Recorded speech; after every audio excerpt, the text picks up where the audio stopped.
retrouver dans le cas du régime apériodique. Donc, dans le cas du régime apériodique, on se souvient, j'ai un delta positif, j'ai donc un facteur d'amortissement supérieur à 1, j'ai un facteur de qualité inférieur à 1,5.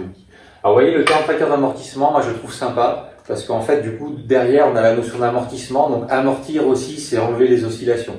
Ça peut être aussi, pour vous, une bonne manière de retenir, en fait, ces résultats. C'est-à-dire que quand xi augmente, on va, du régime apériodique, du régime pseudo-périodique, pardon, vers le régime apériodique en passant par le régime critique. D'accord? Donc ça, c'est peut-être un truc intéressant. Alors, je vous montre en incrustation un petit axe qui vous raconte les différentes frontières, les différentes valeurs limites de xi autour de 1 et qui vous dit dans quel type de régime vous allez être. Ça peut être aussi visuellement un bon moyen de retenir ça. Alors, si on reprend les solutions ici, donc pour UC de t, je vais me retrouver ici avec quelque chose de la forme A exponentielle R1t plus B exponentielle R de t plus E qui était la tension qui allait alimenter le circuit, un échelon ici. Les R1 et les R2 sont négatifs, on a donc aussi, c'est pareil, une croissance exponentielle qui va être amortie pour atteindre le régime permanent E. C'est ce que vous voyez sur la courbe qui apparaît. Alors visuellement comme ça, on peut être tenté de dire, bah tiens, ça ressemble au régime critique. En effet, il y a une forte ressemblance avec le régime critique, puisque du coup, il n'y a pas du tout d'oscillation. Par contre, il faut faire attention, ce ne sont pas les mêmes expressions, ce ne sont pas les mêmes solutions, donc les courbes ne sont pas exactement identiques. Ok?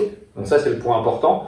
Alors maintenant, ce que je fais apparaître ici, c'est les deux courbes, une avec le régime critique et puis une avec le régime apériodique. Ce que vous constatez, en fait, c'est que le régime critique va toujours vous amener plus rapidement à la valeur au régime permanent que le régime apériodique. D'accord? Donc ce que l'on essaiera de faire en général, c'est de se retrouver, de se rapprocher de ce régime critique, d'accord? Sans trop en être proche, parce que ce régime critique, c'est aussi un régime limite, et dans un vrai dispositif, vous avez toujours des perturbations, des petites fluctuations, les composants, ils n'ont pas exactement les valeurs que vous avez déterminées théoriquement. Donc tout ça, en fait, ça peut faire que si vous êtes autour de ce régime critique, il suffit que la température ait changé, qu'il y ait la présence d'un champ électromagnétique supplémentaire qui vienne perturber le fonctionnement du circuit et qui vienne en fait que vous allez basculer du régime critique vers un régime pseudo-périodique que vous ne voulez pas. D'accord? Donc donnez-vous toujours une marge, ne cherchez pas à être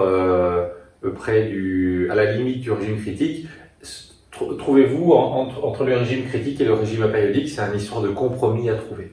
Voilà. Donc voilà ce qu'il faut savoir sur les trois types de régimes.